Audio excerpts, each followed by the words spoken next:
Howdy folks, how y'all doing? Cub here, and welcome back to another LEGO Star Wars Let's Build video. Today we are taking a look at the First Order Special Forces TIE Fighter. It is set number 75101, recommended for ages 8 to 14, and it contains 517 pieces, which, if you look at it from a price to piece ratio, that makes it the most expensive Star Wars set from the Force Awakens lineup, the first wave of Force Awakens lineup sets that I've put together so far. 13 cents, that's pretty pricey, but hopefully it'll be worth the money. It comes with 4 minifigures. You get a First Order officer, a First Order crew member, and 2 First Order fighter pilots, as well as this target sticker, which they deactivated at checkout but could not remove.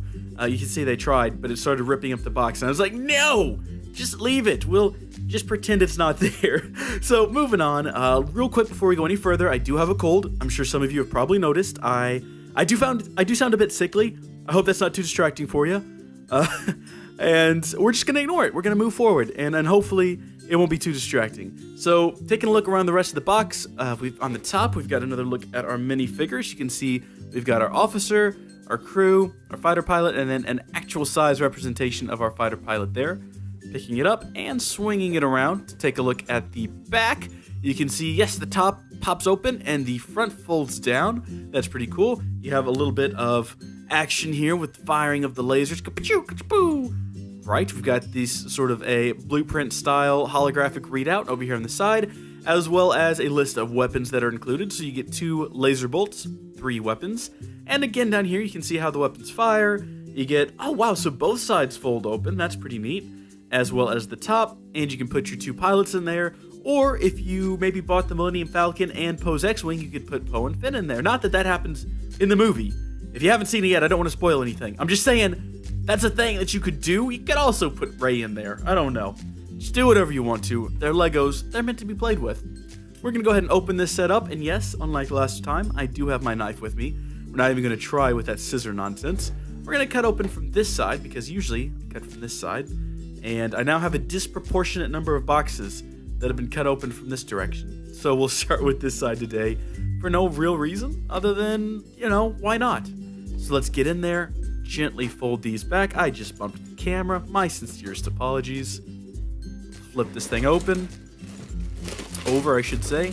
Unload the contents, and then we're going to fold the box up and set it in the background as recommended by one of the viewers. They wanted it back there. I believe they said for a sort of size comparison, so we'll leave that back there, and I wish that flap would stay shut. That's going to be one of those things that isn't a big deal, but is going to bother me for no real reason. That's just the way I am. So we have our instructions, this time sealed away with our decals, and thankfully it doesn't look like there's too many decals in this set. That's good.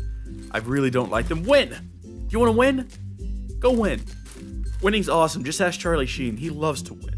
Now inside of this box, it looks like we have 1, what do we got here? 2, 3, and 4 bags. So it's going to be a slightly bigger put together, a little bit bigger than the Snowspeeder we did, with not quite 100 more pieces. I believe the Snowspeeder was 444 pieces.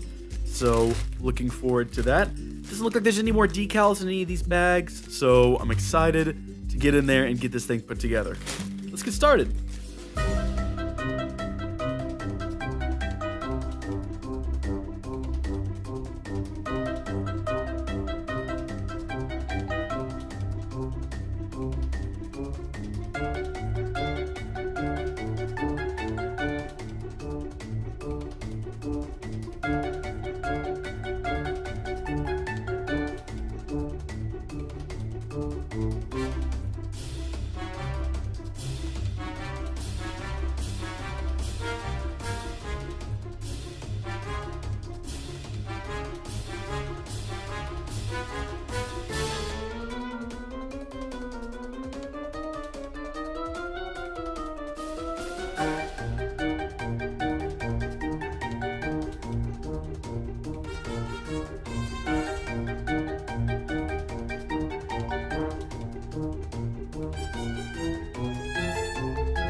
And alrighty folks, here it is. We are all done with our TIE Fighter, and I am so excited to have this set here.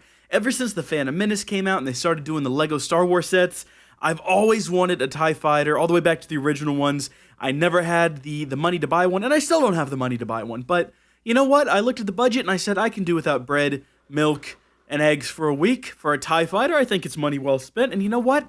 I gotta say I'm very impressed with this set. We're going to take a look at it here in a minute, but first, let's take a look at our minifigure. So first off, we have our First Order officer, and I'm not sure how well this is going to look in the video, but if you look closely, you can see this guy has some gray. If we take off his hat, you'll see sort of his eyebrows. They're very gray, which, hey, makes me think this might be an older guy, which is cool because usually when you get your bad guy sets, they're sort of young and angry, but this is an older gentleman, and he's like, I've seen my share of resistance, and I am responsible. So that's pretty cool. You get an older gentleman there. Now, underneath the masks, we've got this guy, which he looks pretty stern. That's nice. Stern-looking bald man. Unfortunately, both of our... Oops. Stand up. Oh, come on now. Stand up. You're a member of the First Order. Stand up like you're proud. We have our two First Order fighter pilots. They are both just generic angry guys, same as all of the stormtroopers, or snowtroopers I should say, with the snow speeder set. So there's not a lot of diversity here. Really, the set that I've done so far that had the most diversity, and I have not done the troop transport yet. I have not gotten that one yet. Maybe it'll surprise me, but the one I've done the most of was Kylo Ren's command shuttle. Had a lot of diversity there. These are just kind of generic, angry, and stern-looking guys, except for that First Order officer, which is pretty cool. And you'll see it comes with 3 guns. The First Order officer does not have one, but obviously, when you put your pilots inside of the TIE Fighters, they won't need their guns, so they can pass it off to the officer. Although, really, he's not going to do any fighting, is he? He's the officer. He's too busy barking orders. So if you take a look around the set here, you'll see we have a piece over here with a sticker on it that's kind of crooked, and another one on this side as well. They tried to do the red stripe that you'll see on the fighters in the movie, and I think they did a pretty good job. I think this might be one of those situations where it's really impressive now, but in 10 years when they redo it, it's going to be like, whoa, it's way better. So it's got nice attention to detail, like the antennae up here, and you also have your weapons, which are, you can see them mounted right here, and you fire them from the back right there. So if you swing it around here, how am I supposed to reach? Boom, there you go. That's pretty good, pretty standard launcher there. We do not have any stud launchers on this set, although to be honest, I'm not sure where you would put them. Everything opens up on this set, so you can fold down the front, and you can get inside there. You can see you can put a trooper in there controlling it, although it might be easier to get to it from the top. There you go. And you can also throw a guy in the back. Awesome. So you have really good access to everything, which is very nice. The one thing I will say about this set, and this might not be a problem, it was when I was trying to put it together, though. The wings are only held on by 4 little arms. Let me show you what I mean here.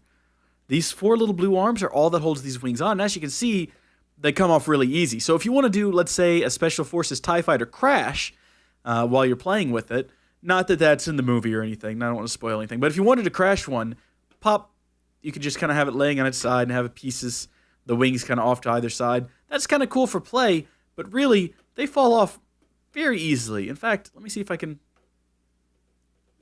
Yep, there it goes.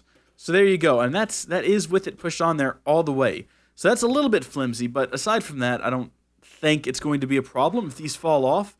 These wings are kind of sturdy, solid, flat pieces. That one was on there a bit better. I wonder why. But I don't think that they'll break on impact, so you should be fine. One thing I would say is don't hold it by the wings, because if you're holding it by the wings and the centerpiece drops out, I think it might have a slightly better chance of falling to pieces. One more thing to note about the antenna here, they do fold down, so I don't know why you'd want that, but I think they do stay in the upright position. Overall, very cool set. It's got some nice printed pieces here, and these are not stickers, thank goodness, because the stickers kind of here and on other parts were a bit of a pain to get on there. Overall, I think it's a very good set. I'm very excited to have a TIE Fighter. I really liked the TIE Fighters in the new movies. I think that they updated them well. It's what you would expect after 30 years in the Star Wars universe. Really, I don't think technology advances the same there as it does here on Earth. I think they probably reached a plateau and everything's a bit slower now. But I did think they'd changed just enough to say, yep, time has passed, but they're still paying homage to the original. And I think this set does the same. I've never owned another TIE Fighter set, so I'm not sure how they normally go together, but I'm pretty happy with this one. Bit of wing flex, not really an issue. Good collection of minifigures. It is expensive though, 13 cents per piece. There are sets you can get with a better price to piece ratio, so you might want to keep that in mind when you're shopping around. But that does it for us here today, folks. If you liked this video, please do give it a thumbs up and recommend down below some other sets you might want to see in this video. Someone recommended I do the Clone Wars era, I think from 2008, Republic gunship, and I'm trying to get my hands on one. They're a bit pricey, and it might have to be used. It might not come with a box. We might be looking at some stock images of the box and then just putting the thing together. I'm trying to get my hands on one. So if you have something you want to see, comment down below and I'll see if I can't get one. And in the meantime, I'm going to go take some cold medicine. See y'all later.